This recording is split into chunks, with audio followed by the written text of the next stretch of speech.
huwag kayong magsasawang kung gagawa kayo ng isang reels or ano, huwag kang magsasawa at darating na ng panahon na magkakaroon tayo. Hindi na rin masasayang ating pinaghirapan na post ng post. Sabi nila wala daw kikitain. Kasi yun na ngayon, hindi ako naniwala dahil ito na yung aking batas ng pagbablog, mga contraction yan. Unang sweldo ko kay Mita. Yan, maraming salamat Boss Mita yan.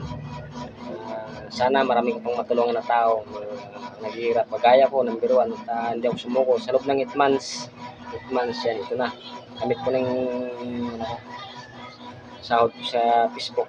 Yan. Thank you, and God bless you. Yan lang po.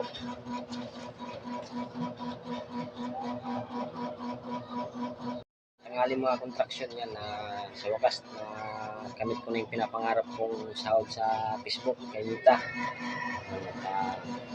Unang sahod na rin ito mga contraction. Ito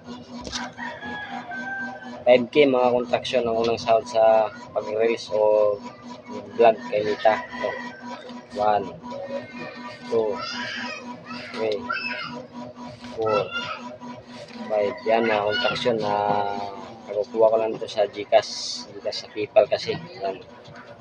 At maraming salamat kahit kung lang sumusuporta sa akin yan. Kapasalamat pa rin ako sa inyo dahil kahit paano dahil kumikita tayo mga contraction. Maraming salamat sa inyo sa lahat ng sumusuporta yan. Ito ang unang sahod natin 5K yan, kukuha ko lang ito ngayon sa Gcash yan lang po. Maraming salamat sa inyo. Thank you and God bless you all.